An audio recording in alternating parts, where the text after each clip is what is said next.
Another point we need to discuss is the grading contract. This course will be graded on how much time and effort or labor you put into the course. If you meet all minimum requirements, you automatically earn a B. If you would like an A, you must exceed expectations and go over the minimum word count. Each assignment will have an A-track word count and expectations listed in parentheses. In using this labor-based grading contract, I hope to place more importance on the process of learning and the time that you spend doing the assignments rather than putting the most importance on a product.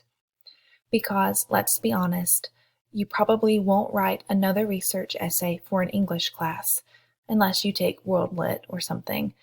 And the important thing is not that you can write a research essay for an English class, but that you learn the skills to research and communicate that research clearly and effectively to others in your own field. This is why I've chosen the labor-based grading contract.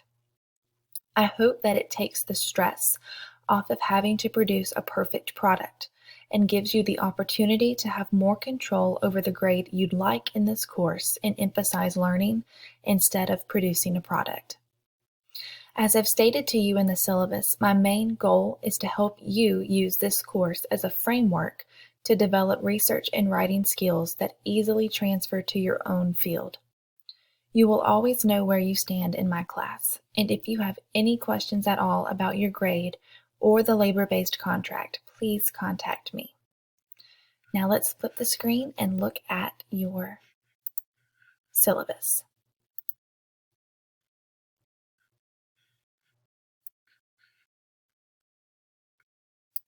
Okay.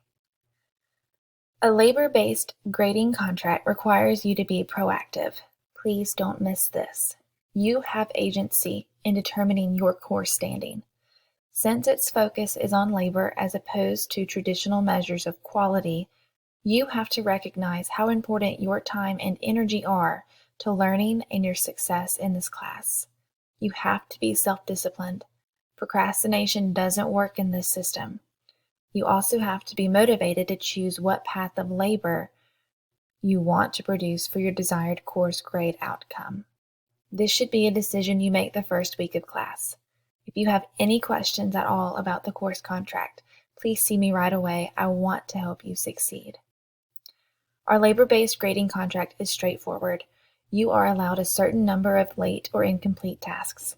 The default letter grade in this class, what meets labor expectations, is a B. An A letter grade requires more labor or effort. Here's a breakdown of the larger components of the grading contract. For an A, you can only have 3 late or incomplete tasks, and you cannot ignore any tasks.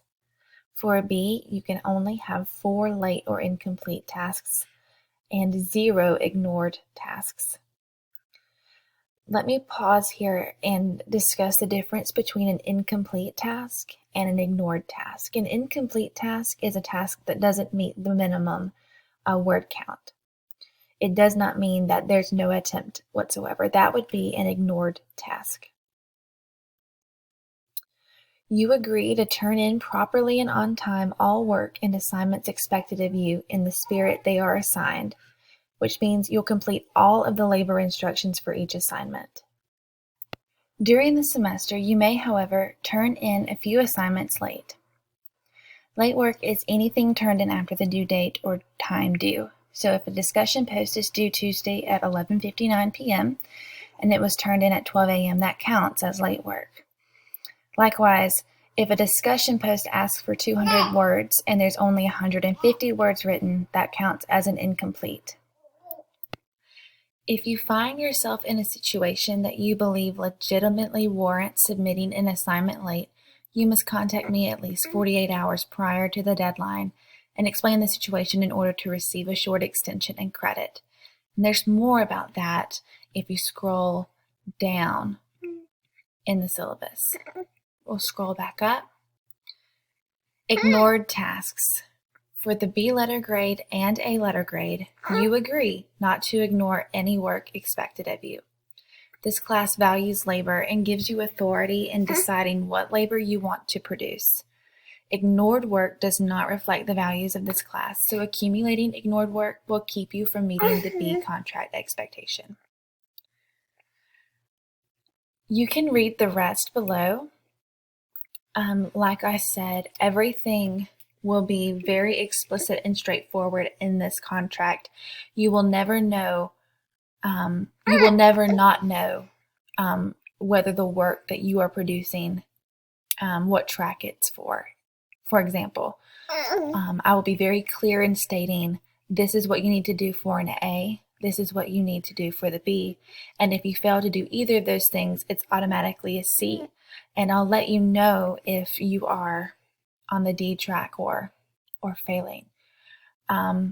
If you have any questions about this grading contract, please let me know as soon as possible. I would be more than happy to clarify this for you.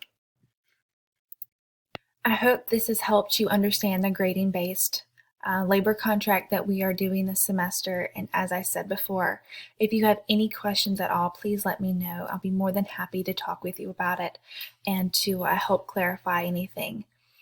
All right, here's to a great semester. I'm looking forward to getting started.